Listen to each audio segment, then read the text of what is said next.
오늘은 말씀의 열매를 맺으려면이라는 제목으로 함께 같이 말씀을 나누도록 하겠습니다. 예전에 그 어느 집사님이 이제 불신 가정에서 태어나셔서 이제 믿는 집으로 이제 시집을 오셨습니다. 믿는 집에 시집을 오셔서 이제 교회를 다니게 되었는데, 이제 결혼 전에 이제 교회를 가본 적도 없고 또 교회에서 뭐 11조 생활을 해본 적도 없으시니까는 교회를 다니면서도 11조를 하지를 못하셨습니다. 근데 사실 이제 믿음이 없는 사람 입장에서는 이제 10분의 1이라는 것이 굉장히 좀 큰 금액일 수가 있잖아요. 그래서 이 집사님도 좀 아까운 마음 때문에 이제 선뜻 헌금을 하지를 못하셨습니다. 근데 이제 신앙생활을 하면서 보니까는 남편이 이제 승진 심사 때마다 번번이 탈락하게 되고, 또 자녀들도 시험에서 떨어지고, 때로는 자식들이 아픈 때, 또 이런 일들을 아픈 이런 일들을 당할 때마다 혹시 드는 생각이, 혹시 내가 이거 11조를 안 해서 우리 남편의 승진이 막히는 것은 아닌가? 아니면 우리 자식들이 시험에 떨어지는 것이, 아픈 것이 이거 내가 헌금을 하지 않아서 벌을 받는 것은 아닌가라는 그러한 생각이 들었습니다. 그래서 좀 찜찜한 마음이 있었어요. 근데 마음은 그랬는데 그래도 또 선뜻 11조를 하지는 못했습니다. 이 핑계 저 핑계를 대면서 헌금 생활을 제대로 하지 못했습니다. 평생을 그렇게 이제 불편한 마음으로 교회를 다니시고 신앙생활을 하다 보니까는 연세가 나중에 70세, 80세가 되어도요, 믿음이 잘 자라지를 못했고 예수님을 깊이 만나지를 못하시는 이런 안타까운 모습을 본 적이 있습니다. 사실은 11조를 하느냐 마느냐보다 훨씬 중요한 것이 예수님을 인격적으로 만나는 것이고, 교회를 다니면서도 기쁘고 즐겁고 감사함으로 행복하게 신앙생활을 하는 것이 훨씬 더 중요한데, 그냥 이 11조 때문에 이 발목이 딱 잡혀가지고 평생 이 믿음이 잘 자라지 못하는 이런 모습을 보았습니다. 이처럼 우리가 이 재물을 내려놓지를 못하면요, 일평생 우리가 교회를 다녀도 사실은 믿음이 성장하기가 어렵고 또 열매를 맺기가 어렵습니다. 오늘 예수님께서는 특별히 씨 뿌리는 비유를 통하여서 우리가 열매를 맺지 못하는 이유가 무엇인지를 우리에게 가르쳐 주십니다. 지난주에 말씀을 나눈 것처럼 씨를 뿌리는 자가 씨를 뿌리는데 네 종류의 땅에 씨를 뿌리게 됩니다. 길가에 뿌리고 또 돌밭에도 뿌리고 가시떨기 위에도 뿌리고 좋은 땅에 뿌립니다. 근데 길가에 뿌려진 씨는 그 땅이 딱딱하게 굳어서 씨가 뚫고 내려갈 수가 없잖아요. 씨가 내려가지를 못하니까는 바로 그 틈을 사탄이 호시탐탐 노리다가 말씀의 씨앗을 그냥 빼앗아 갑니다. 그 말씀이 고린도후서 4장에 이렇게 기록되어 있습니다. 만일 우리의 복음이 가리었으면 망하는 자들에게 가리어진 것이라. 그 중에 이 세상의 신이 믿지 아니하는 자들의 마음을 혼미하게 하여 그리스도의 영광의 복음의 광채가 비치지 못하게 함이니 그리스도는 하나님의 형상이니라 말씀합니다. 그러니까 이 중에 이 세상의 신 사탄이 있습니다. 이 마귀가 있는데 이 마귀가 믿지 않는 자들의 마음을 혼미하게 했다라는 것입니다. 마음을 혼미하게 해서 이 말씀의 씨가 내 마음밭에 떨어졌을 때 그것을 마귀가 빼앗아가서 예수 그리스도의 영광의 복음의 광채가 비치지 못하게 하는 것입니다. 그래서 예수님이 아무리 많은 기적을 행하시고 아무리 많은 병자를 고쳐주시고 아무리 은혜로운 설교를 하셔도 그 말씀이 마음밭에 뿌리를 내리지 못하고 열매를 맺지 못하게 되는 것입니다. 그 외에도 말씀의 열매를 맺지 못하게 되는 또 다른 방해물들이 있는데요. 이 방해물들을 한번 살펴보면서 우리가 오늘 말씀의 열매를 맺는 비결이 무엇인지 함께 같이 또 은혜를 나누도록 하겠습니다. 가장 먼저 우리가 말씀의 열매를 맺기 위해서는 환난과 박해를 견디고 인내를 해야 됩니다. 우리의 믿음이 자라야 되는데 이 우리의 믿음을 자라는데 방해가 되는 것이 우리 인생의 환난과 박해입니다. 예수님은 이것을 이제 돌밭에 비유하십니다. 5절에 더러는 흙이 얕은 돌밭에 떨어짐에 흙이 깊지 아니하므로 곧 싹이 나오나 해가 돋은 후에 타서 뿌리가 없으므로 말랐고 라고 말씀합니다. 흙이 얕은 돌밭에 씨가 떨어지면요, 뿌리가 없어서 금방 말라버립니다. 돌밭에 떨어지게 되면 흙이 깊지 않아서 싹이 나오기는 하는데요. 문제는 싹이 나온 후에 이제 해가 비치게 되면은 그 햇볕에 이 싹이 씨가 말라버립니다. 그래서 열매를 맺지 못하게 된다라는 것입니다. 그러니까 말씀을 듣고 은혜를 받지만은 우리가 이 환난과 핍박과 박해를 당하게 되면은 넘어지게 되고 열매를 맺지 못하게 된다는 것입니다. 16절에서 이것을 풀어서 설명을 해 주시는데요. 또 이와 같이 돌밭에 뿌려졌다는 것은 이들을 가리킴이니 곧 말씀을 들을 때에 즉시 기쁨으로 받으나 그 속에 뿌리가 없어 잠깐 견디다가 말씀으로 인하여 환난이나 박해가 일어나는 때에는 곧 넘어지는 자유라고 말씀을 합니다. 그러니까 돌밭에 뿌려진 씨는 땅에 돌이 많으니까는 뿌리를 내리기가 어렵습니다. 처음에 말씀을 들을 때는 즉시 기쁨으로 받습니다. 하지만 잠깐 견디다가 말씀으로 인하여 환난이나 박해가 일어나는 때에는 곧 넘어진다라고 말씀을 합니다. 즉시라는 단어와 곧이라는 단어에 노란색으로 표시를 했는데요. 왜냐하면 헬라어 원문에 보시면은 같은 단어입니다. 유스스라는 단어를 즉시 혹은 곧으로 이렇게 번역을 했습니다. 그러니까 말씀을 받을 때도 우리가 즉시 기쁨으로 받습니다. 근데 동시에 환난과 박해를 당할 때도 즉시 예수님을 버리고 예수님을 떠나게 된다는 것입니다. 이 말씀은 1차적으로 예수님의 제자들을 염두에 두고 하신 말씀입니다. 마가복음 1장을 보시면은 예수님이 제자 베드로와 안드레를 부르시는데 이렇게 말씀하십니다. 갈릴리 해변으로 지나가시다가 시몬과 그 형제 안드레가 바다에 금을 던지는 것을 보시니 그들은 어부라. 예수께서 이르시되 나를 따라오라. 내가 너희로 사람을 낚는 어부가 되게 하리라 하시니 곧 그물을 버려두고 따르니라 말씀을 합니다. 저 곧이라는 노란색 글씨가 바로 헬라어로 유스스라는 단어입니다. 그러니까 예수님의 부르심의 그 말씀을 베드로와 안드레가 들었을 때 곧 즉시 그물을 버려두고 예수님을 따랐다라는 것입니다. 부르심의 말씀을 들었을 때 이 베드로와 안드레는 기쁨으로 그 말씀을 받아들이고 그 예수님의 말씀에 순종하게 됩니다. 이처럼 예수님을 따를 때는 즉시 금방 예수님을 따르게 되는데요. 문제는 나중에 예수님이 이제 붙잡히시고 환난과 박해를 당할 때는 또 그때도 즉시 금방 예수님을 버리고 떠나가게 됩니다. 그래서 우리말에 쉽게 번 돈은 쉽게 나간다라는 그런 말이 있습니다. 그래서 돈이 쉽게 벌릴 때가 있어요. 복권에 당첨이 되거나 아니면 보유하고 있는 주식이나 부동산이 급등하게 됐을 때는 돈을 쉽게 벌 수가 있는데요. 근데 문제는 이렇게 쉽게 번 돈은 금방 사라지게 되고 금방 잃어버리게 된다는 것입니다. 근데 믿음도 비슷합니다. 우리가 예수님을 쉽게 믿으면 예수님을 또 쉽게 떠날 수가 있게 된다는 거예요. 금방 넘어지고요. 금방 실족하게 되고 금방 예수님을 버릴 수가 있게 된다는 것입니다.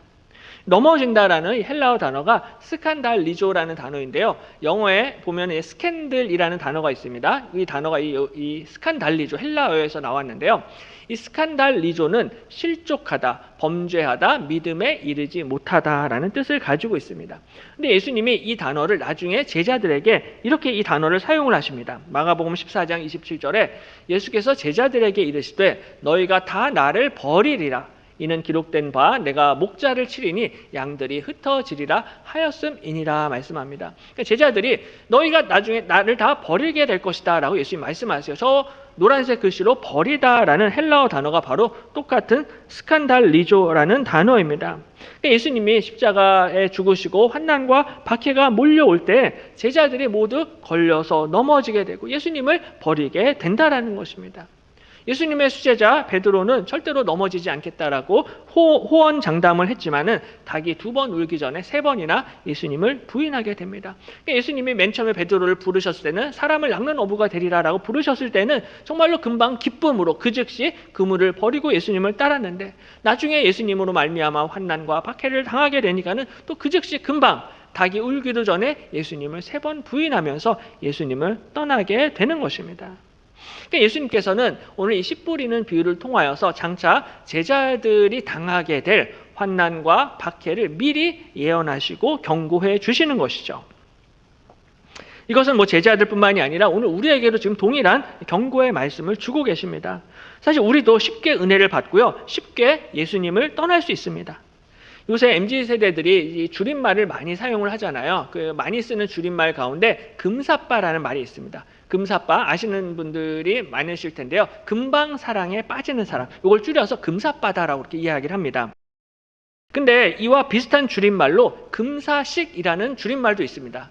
제가 이번에 그 설교 준비하면서 저도 처음 요 단어는 처음 봤는데요. 금방 사랑이 식는 사람. 이걸 줄여서 금사식이라고 이렇게 합니다.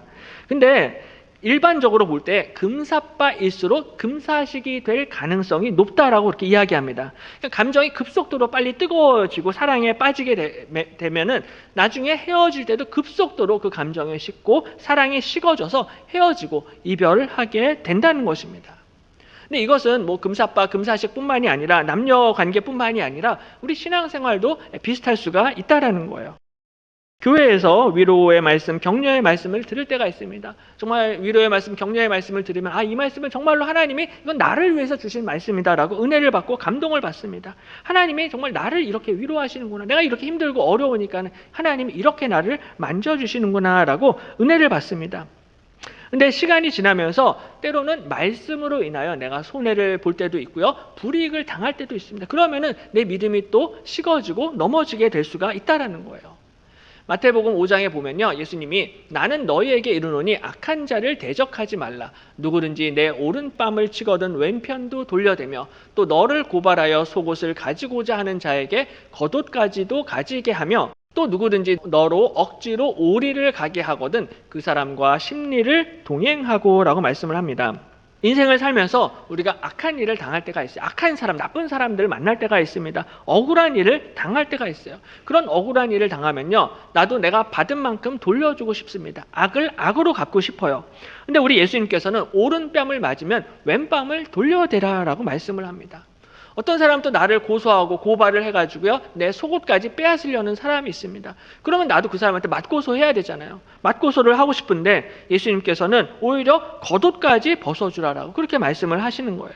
어떤 사람은 나를 가기 싫은데 억지로 오리를 끌고 가는 사람이 있어요. 근데 예수님께서는 그를 위해서 십리를 동행하라라고 말씀합니다. 전부 다 나쁜 인간들이고 원수 같은 사람들인데 예수님께서는 그 사람들에게 나누어주고 베풀고 섬기라는 것입니다.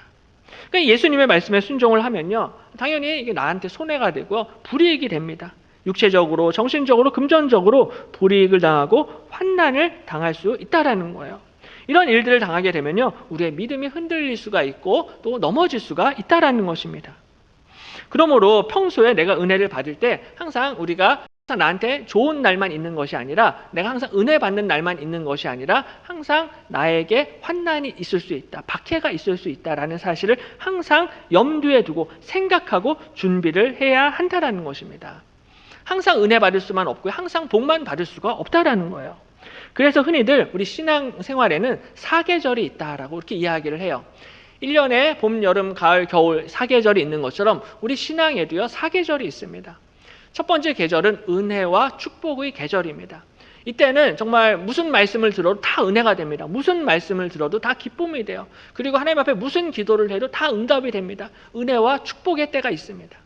근데 그것만 있는 것이 아니라 두 번째로 시련의 계절이 있습니다. 이럴 때는 아무리 기도해도 하나님이 응답이 없고요, 하나님이 외면하시고 침묵하시고 고난과 고통을 당하는 때가 있습니다. 또 때로는 세 번째로 원수와 싸우는 계절이 있습니다. 나를 괴롭히는 사람들, 나를 힘들게 하는 사람들과 싸워야 돼요. 그리고 나를 공격하는 끊임없이 사탄 마귀, 원수 세력과 싸워야만 하는 그러한 때가 있다라는 것입니다. 하지만 이것으로 끝나는 것이 아니라 마지막 네 번째로 뒤돌아보고 감격하여 천국 가는 계절이 있다라는 것입니다. 지금은 힘들고 어렵지만은 나중에 하나님 나라에 가는 그날 그 문 앞에 서서 뒤를 돌아봤을 때는 감격하여져서 정말로 천국에 들어가게 되는 그러한 때가 또 준비되어 있다라는 것입니다. 그러니까 신앙생활을 할 때 항상 이 신앙의 사계절을 생각하고 기억해야 한다라는 것입니다. 항상 우리가 좋은 계절만 있을 수는 없다라는 것입니다. 요새 날씨가 너무 좋잖아요. 가을 날씨여서 소풍도 많이 가시고 야유회도 많이 가시는데요. 정말 우리가 하나님이 허락하신 이 아름다운 계절을 즐겨야 됩니다. 감사함으로 받아들여야만 됩니다. 근데 사실 생각해 보면요, 우리가 얼마 전까지만 해도 정말로 엄청난 무더위에 고생을 많이 했습니다. 그리고 나서 이제 좋은 계절, 이 가을이 왔는데요. 또 이 가을이 영원하진 않죠. 또 얼마 있으면 또 엄청난 또 추위와 겨울이 몰려오게 될 것입니다. 그러니까 신앙생활도 마찬가지다라는 거예요. 항상 은혜만 받고 축복만 받을 수는 없다는 것입니다. 반드시 시련의 계절도 있을 것이고 악한 원수 마귀와 싸워야만 하는 계절도 올 것입니다. 그러므로 지금 내가 은혜 받고 있을 때, 지금 내 인생에 큰 일이 없고 별일 없고 아무런 별 어려움이 없을 때 장차 내가 당하게 될 환난과 박해와 고난을 지금부터 미리 대비하고 준비해야 한다는 것입니다. 마치 요셉이 7년 흉년이 올 것을 알았잖아요. 미리 예측을 하고서는 7년 풍년의 기간에 열심히 곡식과 곡물을 비축하고 준비했습니다. 그래서 이 풍년 기간을 지혜롭게 잘 준비를 해서 흉년의 기간을 슬기롭게 통과하고 또 그것을 통해서 많은 백성을 구원하였던 것처럼 우리도 지금 은혜 받을 때, 지금 하나님의 사랑을 느낄 때 이때 미래를 내다보고 준비해야 한다라는 것입니다. 하나님이 우리에게 은혜를 주시는데요. 은혜를 주시는 이유 중에 한 가지는 고난도 받게 하기 위함입니다. 이 말씀이요, 빌립보서 1장 29절에 있습니다. 그리스도를 위하여 너희에게 은혜를 주신 것은 다만 그를 믿을 뿐 아니라 또한 그를 위하여 고난도 받게 하려 하심이다 라고 말씀합니다. 하나님이 우리에게 풍성한 은혜와 사랑과 복을 내려주시는데 이것은 우리의 믿음을 위해서도 주실 뿐만 아니라 또한 그리스도를 위하여 고난도 받게 하려 하심이다 라고 말씀하고 있습니다. 바로 이 고난의 때, 이 환난의 때를 우리가 잘 견디고 잘 이겨내게 하기 위해서 우리에게 은혜를 주신다라는 것입니다. 그러므로 하나님이 우리에게 주시는 이 은혜에는 하나님의 깊으신 계획과 뜻이 있다라는 거예요. 하나님이 나에게 은혜를 주시고 복을 부어주실 때 이것을 허비하거나 낭비해서는 안 된다라는 것입니다. 우리에게 환난이 있을 수가 있고요. 박해가 있을 수가 있습니다. 그런데 하나님이 우리만 이 고난의 길을 떠미시는 것이 아니라 사실은 예수님이 먼저 고난을 당하셨습니다. 베드로전서 2장에 보면은 그는 죄를 범하지 아니하시고 그 입에 거짓도 없으시며 욕을 당하시되 맞대어 욕하지 아니하시고 고난을 당하시되 위협하지 아니하시고 오직 공의로 심판하시는 이에게 부탁하시며 라고 말씀합니다. 이 말씀은 이사야서 53장 말씀을 인용한 말씀인데요. 예수님이 이사야서 53장을 보시면 억울하게 고난을 당하시는 여호와의 종으로 소개가 되고 있습니다. 예수님이 죄를 범하지도 않으셨어요. 그런데도 고난을 당하셨습니다. 예수님이 입술로 거짓말을 한 적이 한 번도 없으셨어요. 그래도 온갖 모욕을 당하시고 고통을 당하셨습니다. 그렇게 모욕을 당하시고 고통을 당하시면서도 예수님이 한 번도 맞대어 욕하지 아니하셨습니다. 오히려 예수님이 가지신 힘으로 그들을 제압하고 물리치신 것이 아니라 그 모든 것을 오직 공의로 심판하시는 하나님께 맡기고 의탁하고 부탁하였다라고 말씀을 하고 있습니다. 그러므로 우리 인생 가운데 부당하게 고난을 당할 때 그리고 억울한 일을 당할 때 나보다 먼저 앞서서 고난을 당하신 예수 그리스도를 기억하시기를 바랍니다. 우리 예수님께서는 바로 우리를 위해서 친히 고난을 당하심으로 저와 여러분을 구원해 주신 줄로 믿습니다.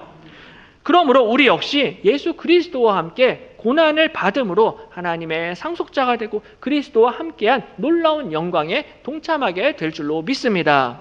바로 이것이 우리에게 은혜를 주시고 고난을 주신 이유가 여기에 있다라는 거예요.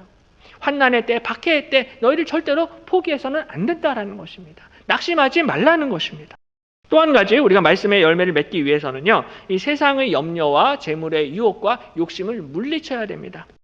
예수님이 돌밭을 말씀을 하시고 그 다음에 말씀을 하시는 것이 가시떨기입니다. 18절에 또 어떤 이는 가시떨기에 뿌려진 자니 이들은 말씀을 듣기는 하되 세상의 염려와 재물의 유혹과 기타 욕심이 들어와 말씀을 막아 결실하지 못하게 되는 자요라고 말씀을 합니다. 가시떨기와 같은 사람들은요, 이 세상의 염려와 또한 재물의 유혹과 기타 욕심 때문에 말씀을 듣기는 들어도 열매를 맺지를 못합니다. 서론에 말씀드린 그 11조를 못하시는 그 집사님처럼 안타깝게 일평생 좀 불편한 찜찜한 마음을 가지고 신앙생활을 하면서 열매를 맺지 못할 수 있다는 것입니다.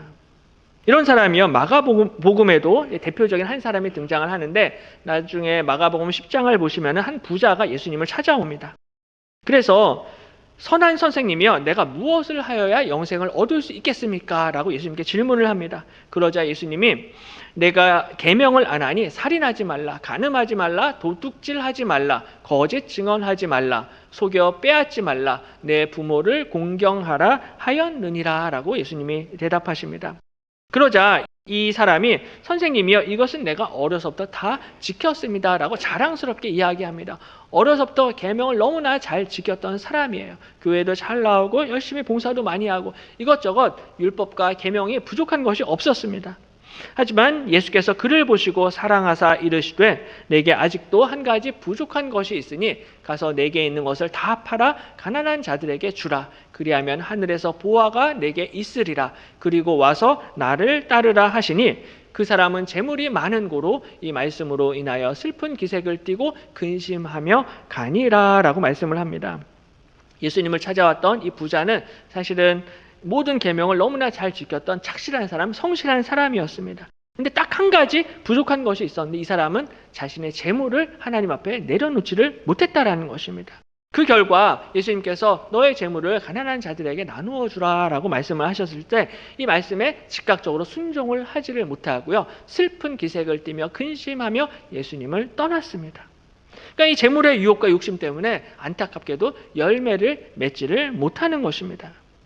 그러므로 사도 바울도 디모데전서 6장에서 내가 이 세대에서 부한 자들을 명하여 마음을 높이지 말고 정함이 없는 재물에 소망을 두지 말고 오직 우리에게 모든 것을 후히 주사 누리게 하시는 하나님께 두며라고 권면하고 있습니다. 그러니까 재물이 아니라 하나님께 소망을 두라는 것입니다. 우리 예수님께서는 너희가 하나님과 재물을 겸하여 섬길 수 없느니라 라고 분명히 말씀하십니다. 근데 사도 바울도 너희가 재물에 소망을 두는 것이 아니라 하나님께 소망을 두라라고 권면하고 있습니다. 이 하나님과 재물은 공통점도 있고요, 차이점도 있습니다. 공통점은 옆에 있으면 너무 든든해요. 하나님도 우리 옆에 계시면 너무 든든하잖아요. 근데 역시 돈도 내 옆에 있으면요, 마음이 왠지 뿌듯하고 든든합니다. 근데 하나님과 재물의 결정적인 차이점이 있습니다. 오늘 사도 바울은 이 재물이 정함이 없는 재물이다라고 표현하고 있습니다. 정함이 없다라는 말은 헬라어로 아델로테스라는 단어인데요. 이 단어는 불확실하다라는 뜻을 가지고 있습니다. 그래서 정함이 없는 재물은 이 돈이 부정한 돈 아니면 뭐 더러운 재물이 아니라 그것을 뜻하는 것이 아니라 불확실하다라는 것입니다. 불안정하다라는 거예요. 다시 말해서 재물은 있다가도 없고 없다가도 있는 것이 재물이고 불확실한 것이 돈이다라는 것입니다. 세상 사람들은 재물을 굉장히 확실한 것으로 생각을 해요. 뭐니 해도 머니다라고 이렇게 이야기를 하는데, 그래서 재물이 있어야지 내 인생을 행복하게 살 수 있고 돈이 있어야지 내 자식들을 지키고 보호할 수 있다라고 생각을 합니다. 돈밖에 믿을 게 없다라는 거예요. 근데 성경을 보시면은 이 재물은 금방 없어질 것이고 덧없는 것이고 불확실한 것이다라고 말씀하고 있습니다. 그래서 마태복음 6장에서 너희를 위하여 보물을 땅에 쌓아두지 말라. 거기는 좀과 동록이 해하며 도둑이 구멍을 뚫고 도둑질하느니라 라고 말씀하고 있습니다. 그러니까 이 땅에 보물과 재물을 쌓아놓지 말라는 말씀입니다. 왜냐하면 이 땅의 보물과 재물은 돔과 동록이 해하며 벌레들이 다 먹고 도둑이 구멍을 뚫고 도둑질하기 때문입니다. 이 세상의 재물은 좀 먹고 녹이 슬고 도둑이 훔쳐갈 수 있다는 것입니다. 그래서 많은 부잣집일수록 방범시설과 보안 시스템, CCTV를 철저하게 해놓는 것을 볼 수가 있습니다. 왜냐하면 이렇게 해놓지 않으면 도둑이 와서 훔쳐갈 수 있기 때문입니다. 그만큼 이 땅의 재물은 확실한 것이 아니다라는 거예요. 그러므로 불확실한 재물에 너희의 소망을 두지 말라는 것입니다. 불확실한 재물이 아니라 영원하고 확실하신 우리 하나님께 소망을 두시기를 바랍니다. 이 땅에 썩어질 재물이 아니라 그 누구보다 그 무엇보다도 가장 확실하시고 영원하신 하나님께 소망을 두라는 것입니다. 재물은 언젠가는 안개처럼 사라질 것입니다. 하지만 우리 하나님은 영원히 나와 함께 하셔서 나의 영혼과 나의 육신과 나의 모든 것들을 책임져 주시고 지켜주시고 인도해 주시는 하나님이신 줄로 믿습니다. 우리 하나님은 오직 우리에게 모든 것을 후히 주사 누리게 하시는 하나님이시다라고 말씀하고 있습니다. 우리에게 모든 것을 아낌없이 넉넉히 후히 주시는 하나님이 우리 하나님 아버지이신 줄로 믿습니다. 우리에게 모든 것을 후히 주십니다. 심지어는 가장 사랑하시는 독생자 아들 예수님까지 우리를 위해서 내어주셨습니다. 그리고 그 예수님을 영접하는 자, 곧 그 이름을 믿는 자에게는 하나님의 자녀가 되는 놀라운 권세와 축복을 허락해 주셨습니다. 하나님의 자녀가 되는 권세는 이 세상의 재물과 이 세상의 명예와 이 세상의 권세와는 비교할 수 없는 어마어마한 축복인 것입니다. 그러므로 하나님의 자녀는 이미 이 축복을 받았다라는 거예요. 그러므로 하나님의 자녀는 늘 하나님 앞에 감사하며 자족하며 만족하며 하나님께 찬양과 영광을 올려드려야 한다라는 것입니다. 그래서 빌립보서 4장 12절에 나는 비천에 처할 줄도 알고 풍부에 처할 줄도 알아 모든 일 곧 배부름과 배고픔과 풍부와 궁핍에도 처할 줄 아는 일체의 비결을 배웠노라. 내게 능력 주시는 자 안에서 내가 모든 것을 할 수 있느니라 라고 말씀하고 있습니다. 내게 능력 주시는 자 안에서 내가 모든 것을 할 수 있는 줄로 믿습니다. 여기서 바울이 말씀하는 능력은 자족의 능력, 감사의 능력을 뜻하는 것입니다. 때로는 배부를 때도 있고 때로는 배고플 때도 있을 텐데 상관없이 부할 때나 가난할 때나 내가 예수님 한 분으로 말미암아 감사하고 만족하며 자족할 수 있는 바로 이 능력을 주시는 하나님 안에서 모든 것을 견디고 인내하고 참을 수 있게 된다라는 것입니다. 바로 오늘 이 자족의 은혜, 감사의 은혜가 함께 하시기를 축복합니다. 자족하는 마음을 배우게 될 때 우리 인생과 우리 가정과 우리 교회 안에 30배, 60배, 100배의 풍성한 열매를 맺게 될 줄로 믿습니다. 이제 말씀을 맺겠습니다. 예수님이 4가지 땅을 말씀을 하셨는데요. 마지막 좋은 땅, 옥토가 있습니다. 20절에 좋은 땅에 뿌려졌다는 것은 곧 말씀을 듣고 받아 30배나 60배나 100배의 결실을 하는 자니라 말씀하고 있습니다. 마음밭이 좋은 사람은요, 그 사람은 30배, 60배, 100배의 풍성한 열매를 맺습니다. 심지어는 정말로 내가 이해할 수 없는 말씀을 들어도 열매를 맺게 된다는 거예요. 때로는 내가 정말로 저 말씀은 내가 동의할 수 없는 말씀입니다. 제가 도저히 받아들일 수 없는 그 말씀입니다 라고 해도 그 말씀을 듣고 열매를 맺게 된다는 거예요. 마음밭이 좋은 사람은요, 무슨 말씀을 들어도 열매를 맺습니다. 근데 마음밭이 나쁜 사람들은 무슨 말씀을 들어도 이 씨가 뚫고 내려가지를 못해서 열매를 못 거둔다라는 거예요. 마음밭이 좋은 대표적인 예가요, 지난번에 말씀을 나눈 마가복음 7장의 유명한 수로보닉의 여인입니다. 이 수로보닉의 여인이요, 딸을 고쳐달라고 예수님을 찾아옵니다. 귀신 들린 딸을 고쳐주십시오라고 왔는데 예수님이 매몰차게 거절하십니다. 자녀의 떡을 취하여 개들에게 던짐이 마땅치 아니하도다 말씀하십니다. 다시 말해서 수로보닉의 여인과 같은 이방인에게는 줄 떡이 없다, 줄 은혜가 없다라는 거예요. 너희 같은 이방인들은 멍멍이 개들과 같다라고 그렇게 말씀을 하십니다. 굉장히 좀 자존심 상하는 말씀이죠. 정말 아무리 성격 좋은 사람도요, 이런 이야기 들으면은 사실 참기 어렵습니다. 아무리 마음씨 좋은 착한 사람도요, 예수님의 이 말씀은 받아들이기가 어렵습니다. 오랜만에 교회 왔는데 누군가 나한테 멍멍이다라고 그렇게 이야기를 하면은 당연히 상처받을 수밖에 없고 교회 안 나옵니다. 그런데 이 여인은 28절에 여자가 대답하여 이르되 주여 올소이다마는 상 아래 개들도 아이들이 먹던 부스러기를 먹나이다 라고 대답합니다.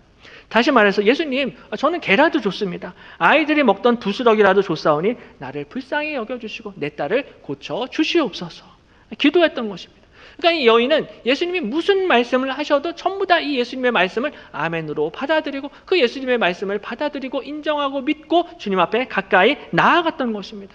그러니까 여인은 마음밭이 너무나 좋았던 거예요. 이렇게 심한 말씀을 들어도 그래도 주님이 옳으십니다. 그래도 주님이 의로우십니다. 그래도 주님이 선하십니다. 이 믿음의 고백을 하는 것입니다. 그 결과 29절에 예수께서 이르시되 이 말을 하였으니 돌아가라. 귀신이 내 딸에게서 나갔느니라 말씀하십니다. 바로 예수님이 이 여인의 마음밭이 너무나 이쁜 것을 보시고서는 바로 그 자리에서 이 여인의 딸을 고쳐주시고 귀신을 쫓아내십니다. 그러므로 우리가 말씀을 들을 때 하나님의 말씀에 문제가 있는 게 아니다라는 거예요. 문제는 내 마음밭이 문제입니다. 내 마음밭이 하나님 앞에 옥토가 되고 정말로 내 마음밭이 하나님 앞에 기쁨이 되고 하나님 앞에 하나님이 귀히 여기시는 그 마음밭이 될 때 바로 그 마음밭에서 풍성한 열매를 맺게 된다는 것입니다.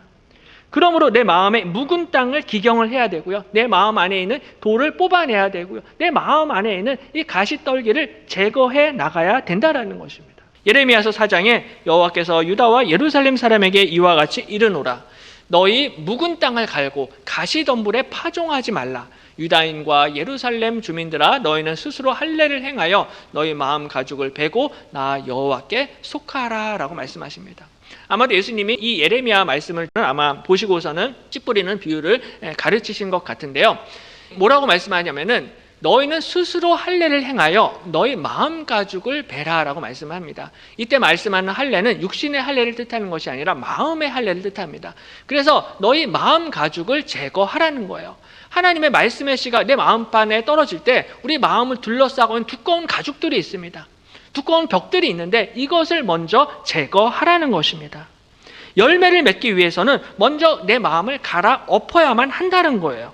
묵은 땅을 기경하고 마음의 할례를 행하게 될 때 말씀의 풍성한 열매를 맺게 될 줄로 믿습니다. 그러므로 이번 한 주도 내 마음에 이 묵은 땅을 갈아엎으시고 마음을 새롭게 함으로 30배, 60배, 100배의 풍성한 열매를 거두시기를 주님의 이름으로 간절히 축원합니다. 기도하겠습니다.